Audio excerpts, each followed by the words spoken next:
Hi everyone, and welcome to Discussions with Desaulnier. I'm Congressman Mark Desaulnier. I represent the 10th California District in the East Bay, most of Contra Costa and Alameda County. And we do these as a public service, and so I'm communicating on subjects that take a little more conversation, at least from my perspective, about issues that are important to people in the East Bay. This discussion today is about the Port Chicago 50. So a little bit of history. You may have heard about this situation in World War II when the Concord Naval Weapons Station was an active, very active munitions depot serving the Pacific Fleet in World War II. The Navy was still segregated. The military was still segregated. And sailors, African-American sailors from all over the country were serving at the Concord Naval Weapons Station, and they were loading ships, as you can imagine, to go out and join the fleet and help resupply them and keep them supplied. They did this for all the right reasons, like many Americans did, even though the country then was very segregated, particularly where a lot of them came from in the South. So this story was, they find themselves in Concord, California, a long way away from home, young, very young people wanting to serve their country. They're not allowed to be in combat in those days because of segregation and the bias in the country. We want to be honest about America. We're a great country and we aspire to equality, but it hasn't always been the way it is, and it's still a struggle. So it's important that we remember these stories. I've been involved with it for many years as an elected for 35 years representing Concord. My predecessor, George Miller, in this seat was a champion to keep this story alive. The story, in a nutshell, is that they were sent out to load ships. They were not trained, these African-American sailors. They were commanded by white officers. There were no African-American officers. And we now know that compared to the white Teamsters around the Bay Area and around the country, who were trained in those days in the best, most protective training, which still wasn't much, but the African-American sailors weren't trained at all. And they knew that the white Teamsters around the Bay who were doing similar work were trained differently. So when you read the history of it, it's very compelling. There's a wonderful book about it. But it's a tragedy. So one day there was a huge explosion, just horrible story. Over 300 people were injured and killed, most of them African Americans.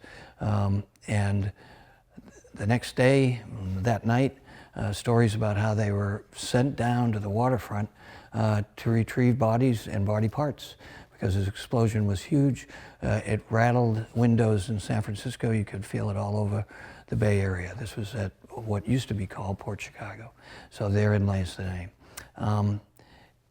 Weeks later, they were put in buses and said we're going to go back to work, and they went to Vallejo, where similar loading happened. When they were actually instructed to get out and march in formation, when they got to the place where they didn't know where they were going, they would be ordered either left, which meant they were going down to load the ships, or right would just be to go drills. When they got to that point, they were ordered left, and they didn't. Subsequent to that, they were court-martialed, 50 of them in a very famous trial on Treasure Island. And they were court-martialed, and the most difficult determination was that they had mutinied. By any legal definition today, it was not a mutiny. It was, they didn't obey an order, but they had a legal right to do that because it was dangerous. So, 80 years later, the Navy finally announced this past year that they were wrong and they should be exonerated. It took 80 years for the military and the Navy to admit their mistake. It took Congressman Miller 40 years of Congress to get a national memorial there and have the Park Service have a facility there. We're planning a new facility for the public to see and hear that story.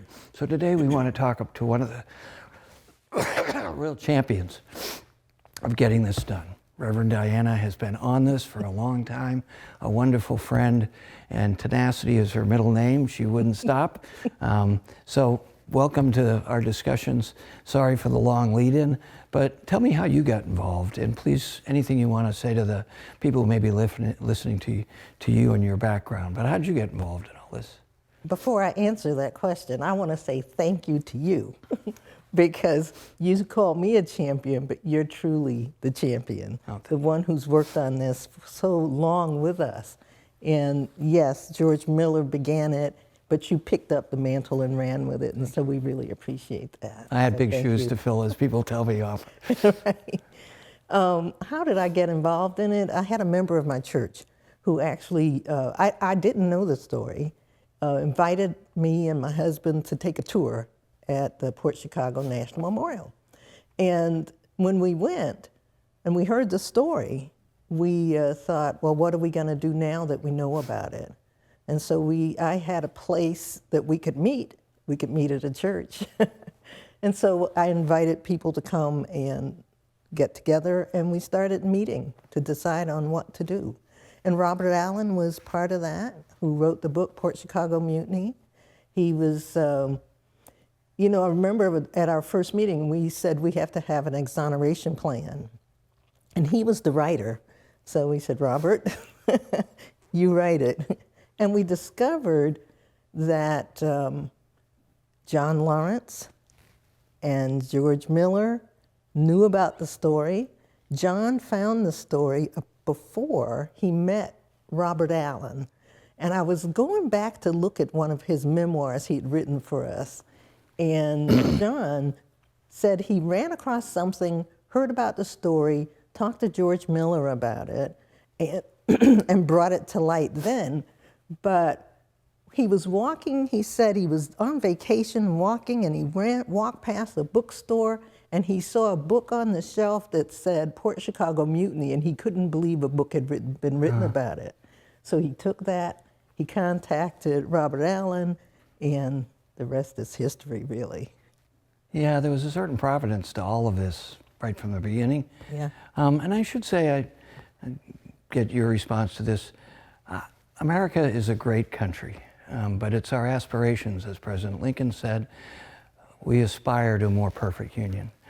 So these are important stories to tell, though, and the fact that by providence, all that happened. John Lawrence was my predecessor, George Miller's wonderful chief of staff for years.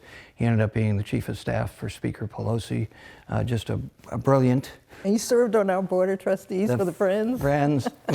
So there was a providence to connecting this, but I think it's important for people to think about why we stayed at it, why you stayed at it, why the community stayed at it, why Congressman Miller stayed at it, a lot of local electeds. When I first went out there, I think I was a Concord City Council member, because every year we would do a memorial on the anniversary. And all of that tenacity, I think, is, I believe, a great country, and I think America is a great country, but we have our flaws. Yes, like all humans and institutions do. Yeah. But in order to become a more perfect union, you have to have honest discussions about our history, and not for any other purpose, but to aspire to being better over and over again. And it was identifying what happened, and it was painful, like a lot of painful conversations have been for the Navy, for a lot of people. And in this day and age, I think it's even more important, because I think we're going through a period, as painful as it is, that is an awakening in many ways for the country. And you don't have to be ashamed, but you should recognize that there were horrible things that happened, and a great country responds to that and aspires to correcting it. You can't correct it if you don't acknowledge it. And that's where you've been so terrific. I don't know whether you have any thoughts, but I always want to repeat this to the people I talk to about it, because it's important that we recognize our mistakes. If we're a great country, we've got to recognize those things. If you don't talk about it, if you don't bring it to light, you can't change it and correct it, or to right a wrong. Right? And yeah, I can just think, just during the World War II, how difficult that period of time, since 1916, right? It's been a challenge for African Americans in this country. Our brown skin has made us less than, not really less than, but in some people's eyes. Right. And so during World War II, the troops the African American troops couldn't serve the same way white guys could, so it was very difficult during that time, very painful. When I think about Port Chicago, being right here in California, being right here in the Bay Area, and that there were people, these men could not go to the bathroom on the ships that they were loading. Here, they're munitions, they're serving, they're in the military, and they can't go to the bathroom. They have to walk a half a mile. And there were things that black people could serve as cooks or munitions loaders or, bury people, the cooks. So there were things that, it was a painful time when people really were being trained to go off to fight at war, and our African-American soldiers wanted to go fight. Right. They wanted to win the war. They wanted to do their part for our country, because although they were discriminated against, they loved this country, And they saw the same movies, which were a big thing then, like the internet and social media is for people 5-10 years ago. It was new, but they saw the aspirational parts and the words that the founders put in our founding creed, as Thurgood Marshall called it. Thurgood Marshall, first African-American Supreme Court Justice, was part of the defense team because of the NAACP, supported them. Well, he supported them. He couldn't, because of the mutiny trial only would allow military Navy lawyers. But he did attend some of the trial, and he brought it to, he's the one who really brought it to light and started the first appeal to overturn the convictions. And I love his quote. It was about not this case, but just a lot of his work was, I come here to defend these men, not just defend these men, but the sacred creed that this country is founded on. So in that area, World War II and World War I, they were seeing visually in a segregated world that all of this aspiration and the literacy was increasing. So they heard that one story, but then they lived their lives and their parents' lives. So all of that, in this instance, Concord was a very different place then, 1940s. Not a lot of people, wheat farming predominantly. When they went on leave in the book, it was very segregated. They were a long way from an urban area, which was also segregated. But it was very confined, and they wanted to serve. They wanted to do everything they could, and then they had to go through this grisly experience. So Congressman Miller was great about every year, and John Lawrence, working with you and the Friends to make sure we kept that memory alive, even though it just seemed like people weren't listening. And if they were listening, they weren't hearing what you were saying. What was that all like, do you think? And for the generation who, I remember going out when we still had survivors there. Unfortunately, all the survivors are gone now. But going out to that annual event and being able to talk to survivors and going out to that physical place where the pier is still there, all the pilings, where the memorial and the national park is. Right. So just how did you keep up with all of these folks and just the persistence? I've wondered about that myself. But what I have discovered about myself is I stick with it. I'm still married to the same man 55 years later. He's a lucky man. And I'm at the same church that I've been at for a long time, And I realized that, if it's important to me, then I work with it. And this was a really important story. And I can't tell you, for me, I think it was almost like a calling. At our first meeting at church, I might have shared this with you, I'm not sure, that when we were at the church and we had a group of people and we were talking about the story and how many people didn't know about it and what would we do, I had another minister open the meeting with a prayer. And then I closed it in a prayer after we'd gone through what we were planning to do. And when we stood in a circle and we prayed, it was as if all 320 of those men who died were in the room with us. And then it was like, and we all felt it. It was an amazing feeling. And then all of a sudden I realized, I thought to myself and I said out loud, I guess we're going to be doing something with this one. So to me, it even seems like it's been divinely guided somehow for even the impossible to be possible for them to be exonerated. Yeah. You know, there have been things in my life that I haven't thought of possible, like when Obama ran for president, I didn't think it would happen. And then when this one, I didn't think would happen for the exoneration to happen in my lifetime, but it did. Me too. You know? So I think, and it has not been easy because not many people know this story. And so when we start talking about it, but I do it everywhere. I have to tell you, I was on an airplane, I was taking a trip, and there was a man in a white uniform. He was a Coast Guard guy. And I didn't know, you know, but I started talking to him, and we started talking. I told him about the story, and we were looking for a chaplain for the commemoration that year. We didn't have a chaplain yet. and as I was talking to him, I said, do you know any Coast Guard chaplains? And so I told him the whole story. He got so excited about it. Awesome. It was that he actually ended up writing an article for the Naval History magazine, did some research, and his name was Todd Moe. I sent that off to your office so that you guys could talk to him. But wherever I go, you know, people don't know the story. Yeah, I know. Navy personnel don't know the story. The Coast Guard doesn't know the story. So we want people to know, and we think there should be curriculum in the schools so that the story is told. Yeah, and you minister to people, that's your profession. I grew up in the Catholic Church. I think I was telling you earlier, one of the reasons I stayed with this, I'm sure, is my dear departed, very devout Irish Catholic mother who was very sensitive to injustice. And she used to say, you need to get your Irish up. And then when I would get angry, she'd say, you need to get your Irish down. But for whatever reason we fall into this, the providence, as you speak, and how we respond to it, the thing that's so compelling to me about this is two things. That it's here. It physically happened here in the Bay Area. And we have our own perception about it's. I wouldn't choose to live anywhere else. I love it. Me either. But like everywhere and every human being, there are things that are not perfect here. It's part of existence. It's part of our spiritual beliefs. But in the spirit of redemption and doing better, taking that look back and being hard, difficult, why did this happen? It did happen. And what do we do about it?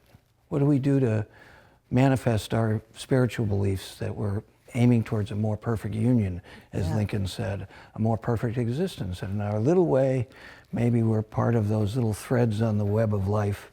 And in this instance, I was surprised, you know, and I remember reading the book, and I like to read a lot, going, you know, I knew it was different in the 40s here too, but I had no idea.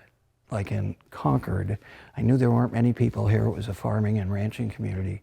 But it still struck me at how unusual it was to bring all of these people, these African American and the white sailors too, into this moment. And when in the book, when they're describing them dropping bombs into the hull of these ships, and they were told they weren't armed, and turns out they were, but they weren't, and they weren't done very sophisticatedly, and that it was a different process from white people doing the same job.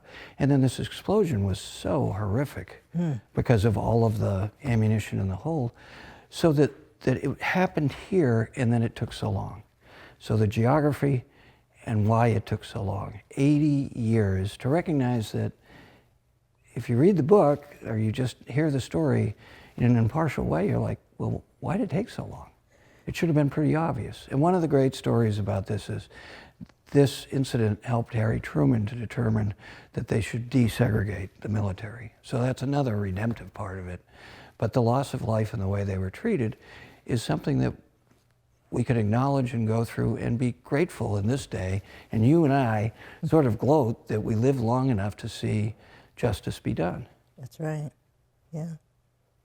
It's pretty amazing. So when you got the word, I was told that I was going to get a call from the Secretary of Navy 2-3 weeks before the anniversary, and that I should be prepared for good news, but I couldn't.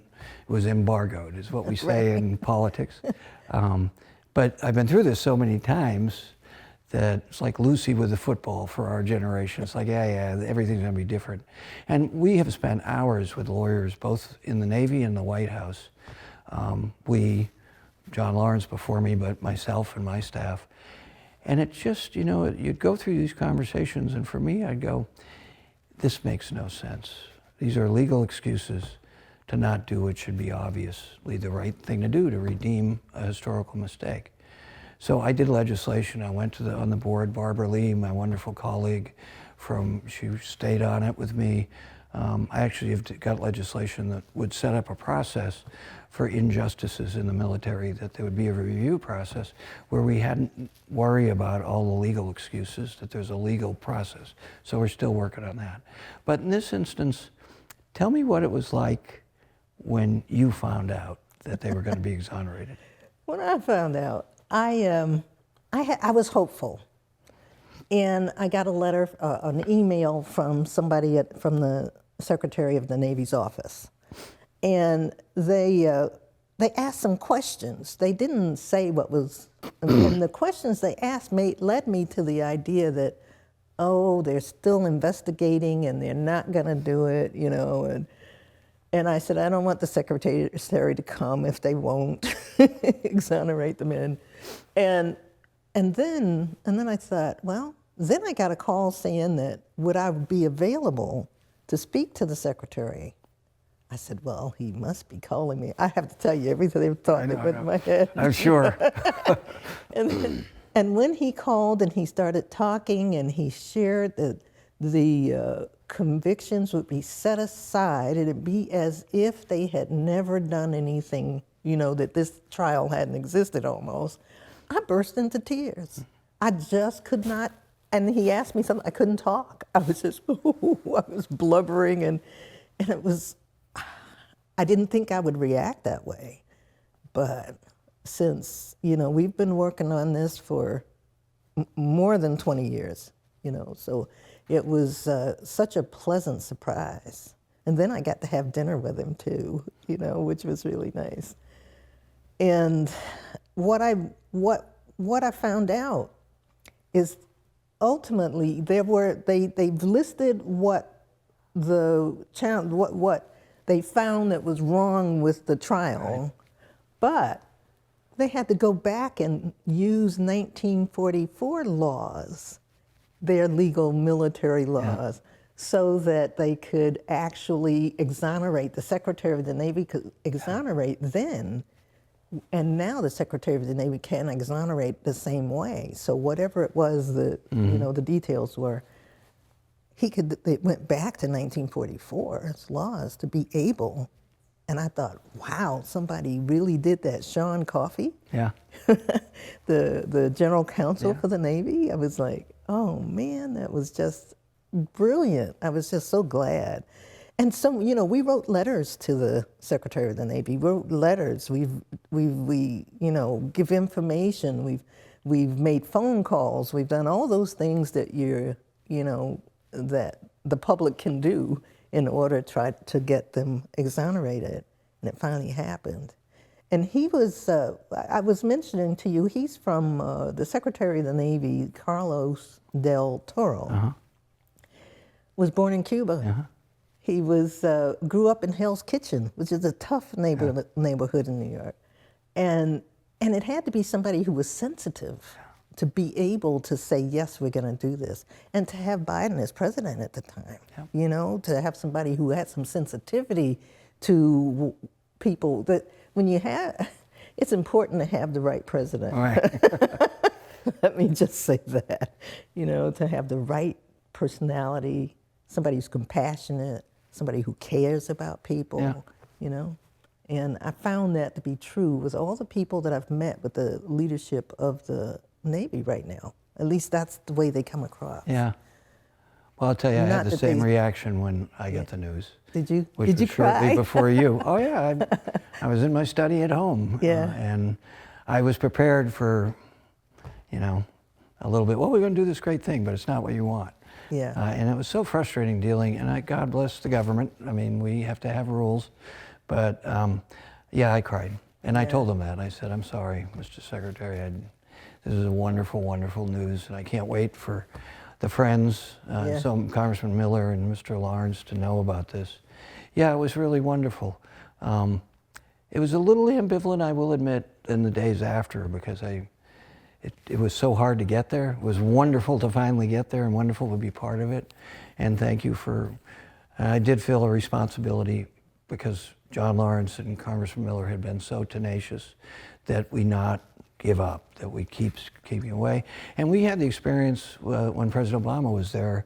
Congressman Miller was in office for the first 6 years, and then I got in, my freshman term was the last 2 years.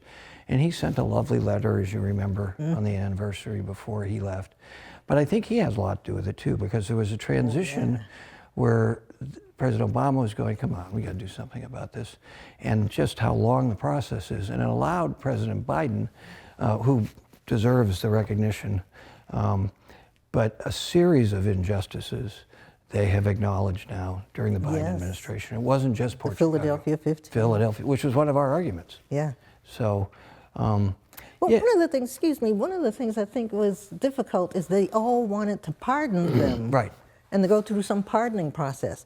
But the guys who were survivors said no. Yeah. They did not want to be pardoned, except for Freddie Meeks. Right. Because they said then it's like they've done something wrong. They were guilty. Right. And they're being forgiven. Right. You know, so. Which is an was not important part of the historical record is Congressman Miller pushed because Mr. Meeks wanted to be pardoned, right? He said he wanted the history to be there. Yeah. And it would bring attention to it more. You're right. He didn't want to be pardoned, but he would really accept wanted to be the pardoned, but he accepted the pardon. And President Clinton did that. That's right. And that's another important distinction. The president couldn't exonerate. It had to be or we had to change the law. So that was part of why it couldn't just be, and there was a reason for that. You didn't want it to be too political. You wanted to be legal driven. But sometimes it felt like that was an excuse to continue to ignore the fact that there was a historical injustice. So what about the future? The weapons station is going to be this very large, wonderful development eventually, and as part of the exchange of the property, the East Bay Regional Park District, the federal parks have a wonderful partnership both for the site that is still an active military base, not very often, but they still load munitions there. But in the inland area, we have a site, we've got millions of dollars to have the federal parks in partnership with East Bay Regional Parks that has this wonderful dedicated open space that they're preparing to open to the public. But the centerpiece of that is a historical educational center. Right. Tell us a little bit about that. It's going to be a visitors and interpreters center. It'll tell the Port Chicago story. It'll tell the story about the land, right, and all of that. And we advocated for that too, right, for it to be named the Thurgood Marshall home of the Port Chicago 50. Is wonderful. Thurgood Marshall Regional Park, home of the Port Chicago 50. So there will be, and so that's 2,000 acres, of land, and it has we're going to have a world-class visitor center. I really want to have a little area where we acknowledge Robert Allen in that center, the history of that, so, and I would love for it to have a lot of the story of the Port Chicago 50, but we don't know yet. But we've been working with the East Bay Regional Park District also. And they've been a great partner through all this, haven't they? Oh my God. Wonderful, wonderful institution. Their board's been terrific, very engaged with it, their staff. And the National Park Service tells the story. With it being part of the National Park Service, the story will never die. Yes. So that's important to me. I have a dream before I go to introduce legislation. We'll keep this going, but I'd love it to be sort of a freedom trail, having grown up in Boston, where if you know the freedom trail of patriotism of the Bay Area, that we're this wonderful melting place. And all these diverse people came here, and the natives that were here, and tell a full story. And there could be a lot. Point Reyes, the Presidio, Port Chicago. So that's sort of my dream on top. But first we've got to get this done, and we've got millions of dollars for it. And it's exciting. We're hoping the story will be told in the local school districts. It's as a curriculum at the University of California. Really terrific ending to a very sad chapter, but it is a chapter that's pushed the country forward. Mm-hmm. And you, whatever is in you that kept you at it, gave a lot of people faith that we'd finally get there. So thank you for everything you did. Thank you for the kind And words thank for me. you, but let me, listen, they have something they call challenge coins in the military. I've heard of these. I'm not a military person. However, we represent them, you know, all these survivors. And this is a Port Chicago coin. And it's we made it when the park was commemorated and dedicated in 2010. It has the American flag on it, and it has the dates Wonderful. from the explosion to then. Well, your story about when you had that meeting and you decided we're going to have to do something about it, and they were present. Yeah. They're present right now. Yeah. We just can't see them. Right, they are happy campers. They are. And thank you for your service to all of them, to their family, to their surviving family. And We're looking for their families. Yeah. So if anybody's listening who knows somebody who served there, let us know. we need to know their information. You Yep. contact your office and you can pass it on to us. You're good at this. Well, thank you all for joining us. Thank you, my friend. Thank you. Wonderful, wonderful ending to, not an ending, just No. a chapter. That's right. Thank you. The story will go on. Thank you all.